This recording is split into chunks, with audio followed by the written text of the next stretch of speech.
Get ready for some tech talk over coffee, where we filter through the latest digital tech one sip at a time.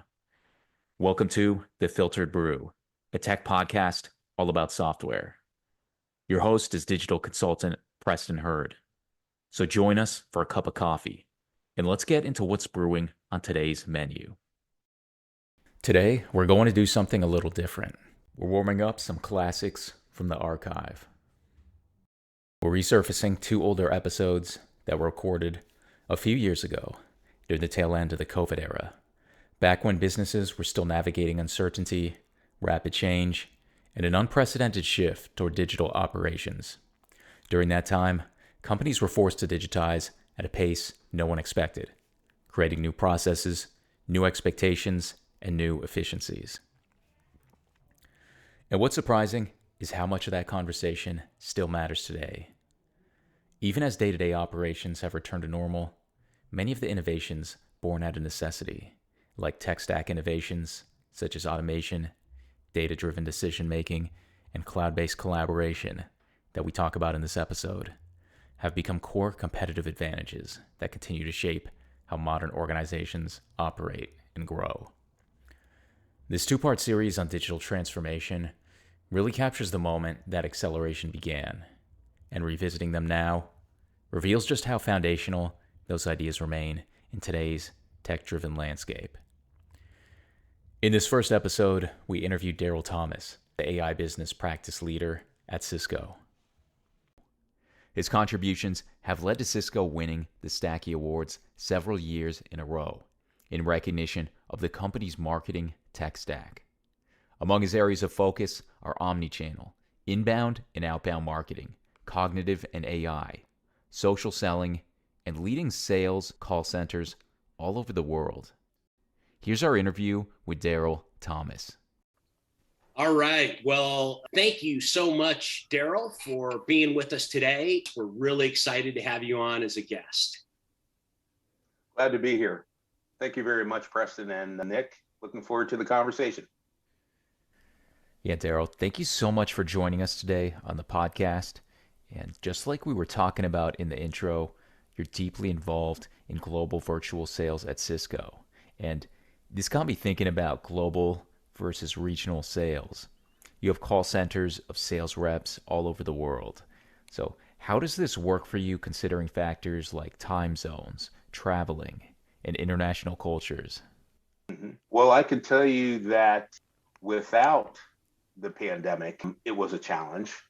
And now, because of the pandemic, it's even more of a challenge. And so I would say the way we manage that and the way we work with this new normal is we had to take a position that everybody is working from home.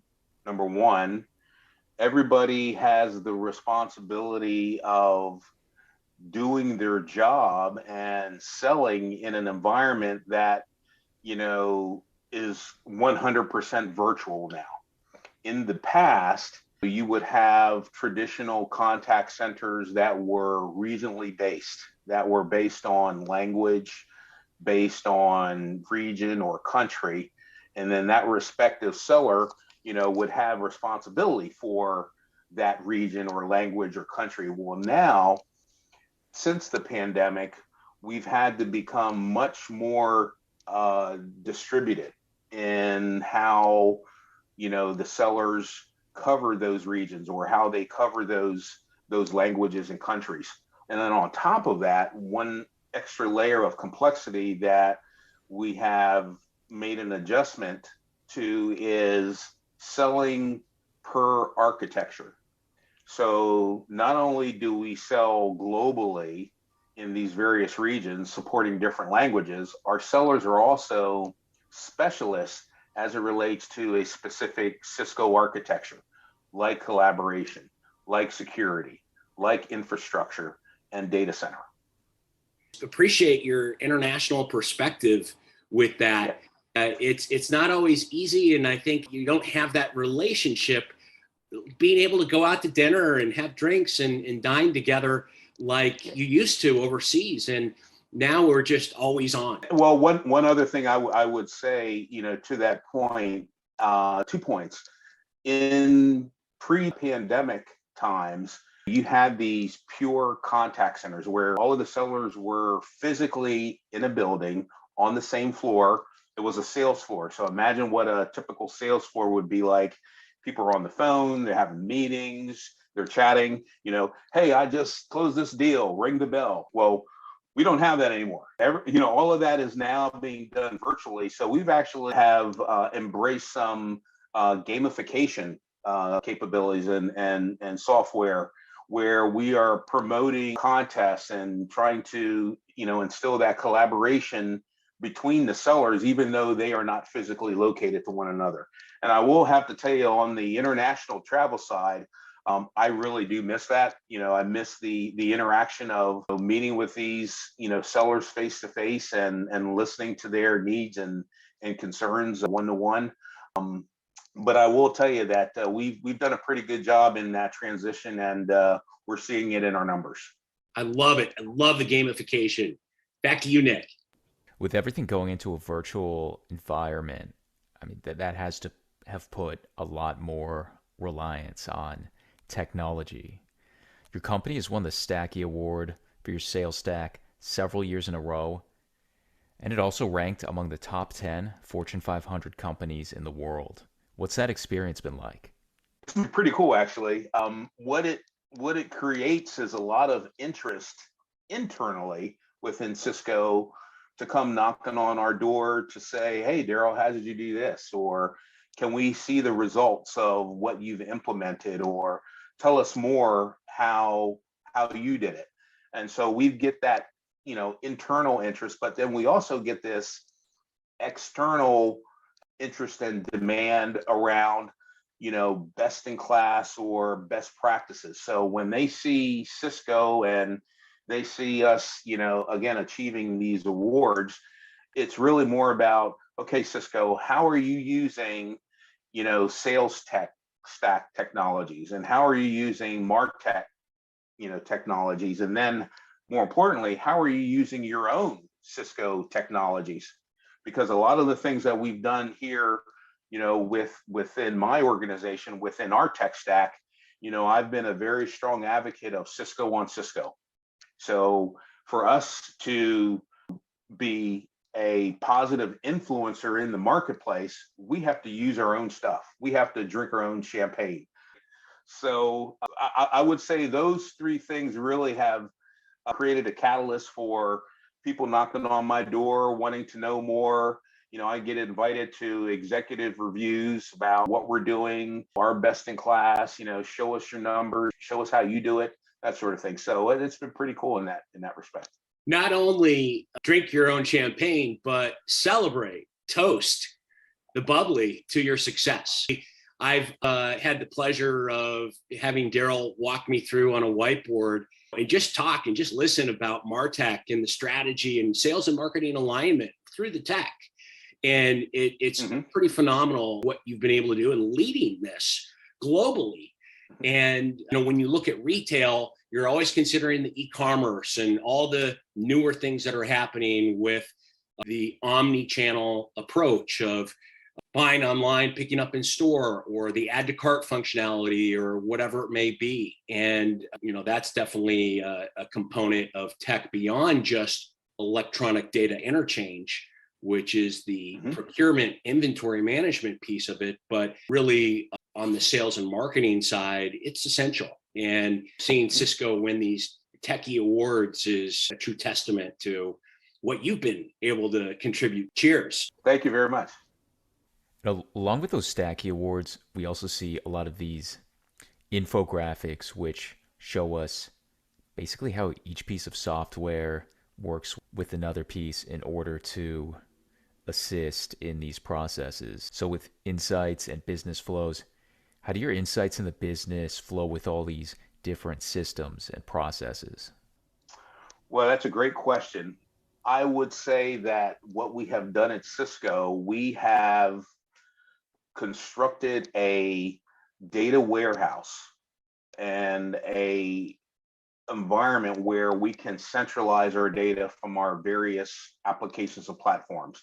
So everything from Salesforce to Outreach, the sales acceleration tool, things that we're doing with our chatbots, all these different applications now have exports into this data warehouse, into this environment that we can actually stitch the data together to create insights and to get the necessary detail around how well are we performing from a seller perspective, but then more importantly, what can we do with those data points to derive insights, whether it's seller sentiment, whether it's customer sentiment, whether it's partner sentiment, whether or not a campaign that we just released was effective. If we have an initiative around a particular solution, do we have data points that show it's impacting this particular market segment in Asia better than it's impacting the market in Latin America? We have visibility to do that. So the thing is it's really getting to the point where the data that we have not just provides us insight, but it also gives us a way of having actionable task or actionable responses to the insights and the analytics. So it's not just, cool, fancy, cool charts that we can craft and create. It's more about, okay, hey, we have a problem here, or we see an inflection here.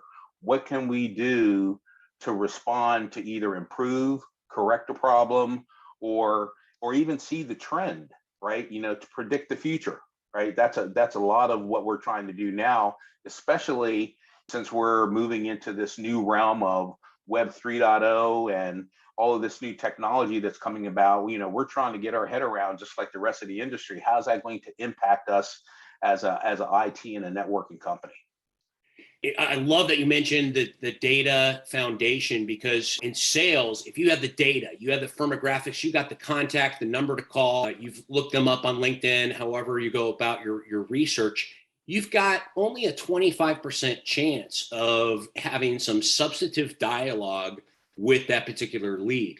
You add an insight on top of that, boom, your chances go up from 25 to 50%, because you can say, hey, congratulations, I see you just launched a new product. Congratulations, you're expanding your number of stores at a retailer, whatever it may be. And even better, on top of that data foundation, you've got an insight, something relevant, timely to talk about. You had a connection, a warm introduction, and so-and-so recommended that I get in touch with you because we had worked previously together over at Walmart, and now you're at Target. Now you've got a 75% chance of getting some real substantive dialogue going to move that opportunity along and win that deal. So I love that you talked about that as a foundation, and it's just woven into your infrastructure and your processes.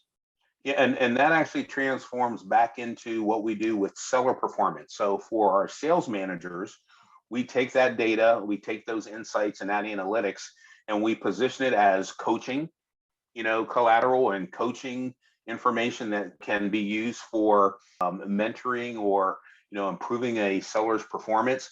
But it also gives us a way to look at what is the seller doing, or what is the seller saying, to your point, Preston, to move them from being a prospect to being a qualified lead, to being a qualified opportunity. And we have ways of looking at each one of those stages and looking at the data to say, hey, if you say this or do that, then you're going to get that progression that you're looking for and the success that you're looking for as well.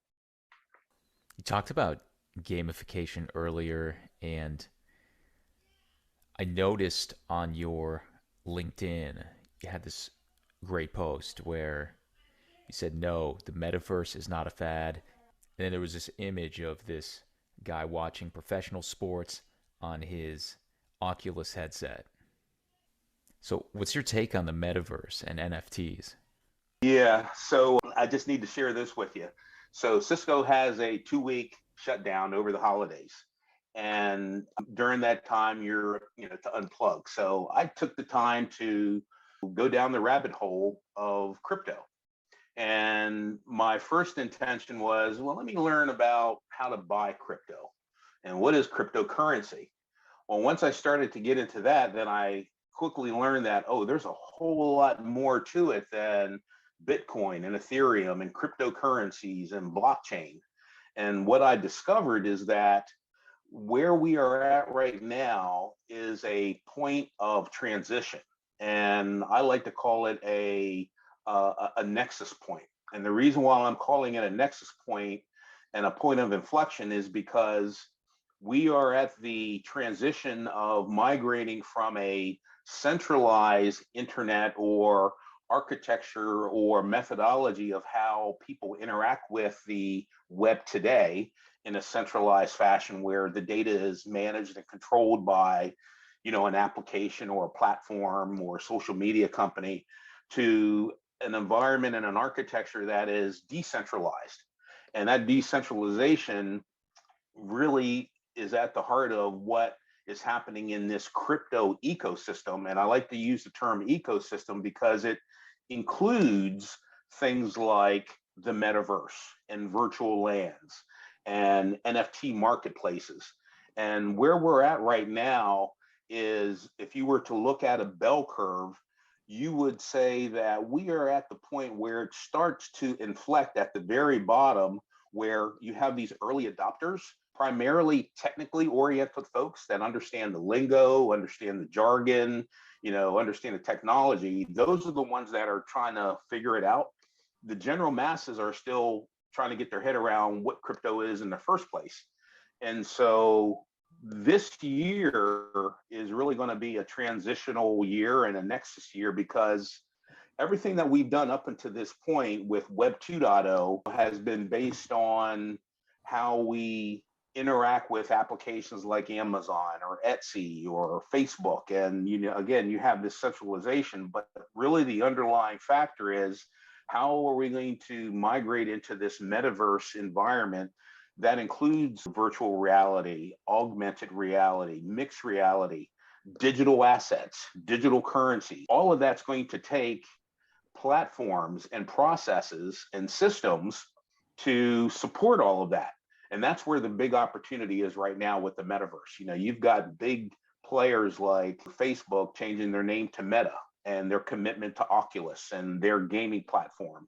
Then you have other large companies like Walmart that are getting into the virtual furniture space. And then you have other financial institutions like MasterCard creating partnerships with Coinbase to use MasterCard to buy NFTs. And so really right now, you're having a lot of learning going on. A lot of people are trying to understand what it means. And I'll just say this: if anybody says they're a metaverse expert or a Web 3.0 expert, run. If you think, or if they think they know everything, they don't. I'll just tell you, because it changes every day, right? And it has not reached the point where most businesses understand how it applies to them, nor do they understand the use cases or the user stories, or how can they generate revenue? How can they use it to support their business? It's still very wide open, right? So in my opinion and what I've researched, I think the next 12, 24, 36 months are really going to start to formulate that. And I'll just say this, since we're online here, that I'm driving some conversations internally within Cisco and asking Cisco internal folks, what does it mean to Cisco? How are we going to control the narrative? How are we going to leverage our solutions to support this metaverse? Because think about it, all of this metaverse stuff that they're doing, guess what? They're going to need a network. They're going to need security. They're going to need authentication. They're going to need a way to check the network performance, the computing performance. We sell all that stuff, right? So I think that's where I see the biggest opportunity. What a good overview, high level. And this is the future. I don't fully understand it. I'm trying to get my head wrapped around it. I've seen the retailers with augmented reality in particular, being able to show a virtual showroom of, setting up your room with a certain type of decor. I want to more traditional look or a modern look or a coastal look, and being able to see that end table or dining room table in your own space. And what does it look like with my color scheme?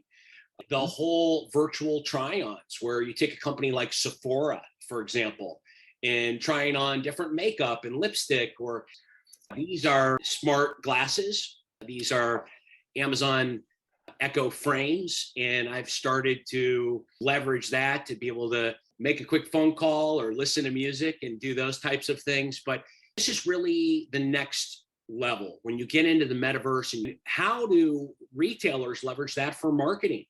At the New York Fashion Show, there was a QR code to go out to immersive experiences. You like that particular dress, for example, that the model's wearing, and you can scan the QR code and go out there and experience that through the NFTs that are there in the metaverse.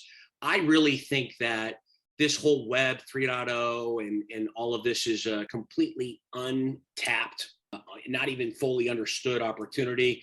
I wonder, Daryl, how much of my investment portfolio should I be investing? Yes. Well, this would be my advice, and now I'm going to take my own advice here as well. We are very much early in the game, and I would say two things. First is, yes, you can invest in a currency and look at it as a short-term play investment, even a long-term play as part of your investment. It should be part of your overall investment portfolio. It shouldn't be all of it. That's the first thing.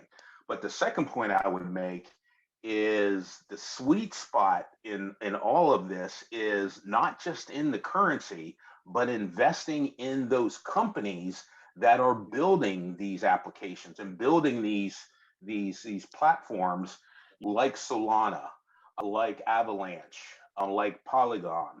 They are platforms that are beginning to simplify how end users will use cryptos or will use a smart contract to send or remit money from one person to the other, or how money is transferred from an individual to a financial institution, or if I want to buy an NFT, what is that used to do that? So the investment in those companies that are building the building blocks of the metaverse and Web 3.0, I think that's the sweet spot. That's the biggest opportunity in my opinion.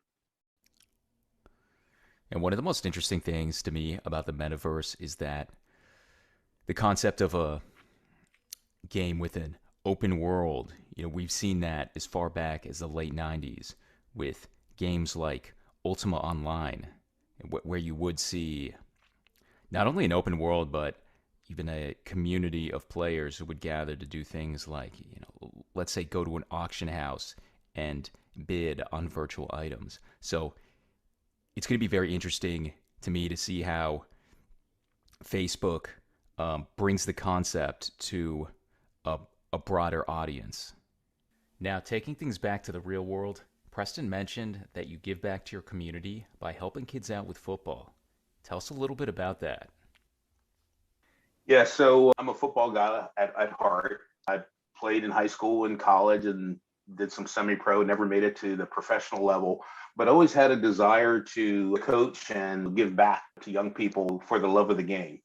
And so started many, many years ago at the youth level, the Pop Warner level, and then upgraded to the high school level, where I ended up coaching at a varsity level for several years. And then something just came into my spirit and said, you need to create your own football league for those kids that could not play for their high school because of grades, or they got in trouble, or there was some other issue that they couldn't play for their local public school.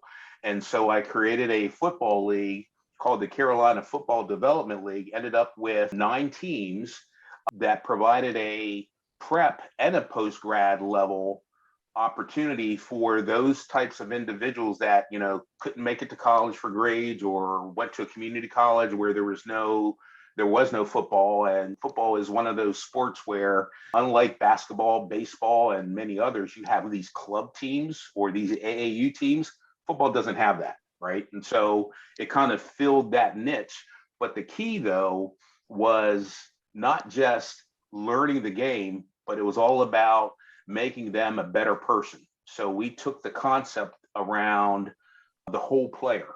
So the whole player concept is, number one, what is your football skill set? What is your financial skill set? What is your academic skill set? And then how can we apply life skills to that? So many of the young men that went through my program, none of them went pro. Many of them did go to colleges. Some of them went to some larger schools. Most of them went to like a D3, D2, JUCO, and were successful. But what really warms my heart is when I see them out in public and they're raising a family and they're a good dad, or they took a job as a fireman, or they're doing well in their career in whatever field they decided to go into. And I hear, thanks, coach, for setting me straight. To me, that is more important than learning how to run or how to catch a ball. It was really more about how to make them better people. That is awesome. And when you really take a step back and you think about all this business that we're immersed in, what you just talked about, that's what really matters. And that's the important thing. You're out there helping to grow and develop, not just for sports, but for life. And I think that's really awesome what you're doing and giving back and what you've started with that. And one thing I will say, Cisco was a great partner and still is a great partner in supporting me in doing these things. We actually had Cisco Tech Days where we actually brought the players into Cisco. We took them on tours, had them talk to other Cisco employees, some of our engineers, just to get them excited and interested in technology, right? And the whole field that is open for them. And some of them, took that path. And so, what I try to do is, especially now, try to keep that foot on the football and on the tech side and kind of blend it in the best of both worlds to share the opportunities in both spaces. I love it. That's awesome. That's great because football's such a popular sport. It's going to be a great way to teach kids concepts like teamwork and discipline. And then if you're open to it, what's the best way for our listeners to reach out to you? Well, they can reach out to me directly on LinkedIn. They can DM me directly. Fantastic. Awesome. Well, we just appreciate having you on, Daryl. This has been really fun to talk tech, to talk football, and so always so great to connect with you. We really appreciate having you on. Our listeners are just going to get a ton of value from understanding your perspective. One of the leaders at one of the biggest companies in the world in doing this. And it's really just a great inspiration. So thank you so much for being on with us. I appreciate the opportunity and look forward to further conversations in the future. Appreciate it, Nick. Thank you, Preston. Thank you. Thanks so much for listening to this episode of the Filtered Brew podcast. We hope you enjoyed the conversation and took away some insights that you can apply to your own digital strategy. To check out the next episode in this digital transformation series, up next, we're talking about social selling. Be sure to visit thefilteredbrew.com. It's the place to go for the latest software tech insights and where you can find more episodes and additional resources. If you liked what you heard today, don't forget to follow, rate, and share the show. It really helps us grow and reach more listeners like you. This has been the Filtered Brew podcast, where conversations are crafted, refined, and brewed to perfection. Until next time, keep your ideas brewing and visit thefilteredbrew.com.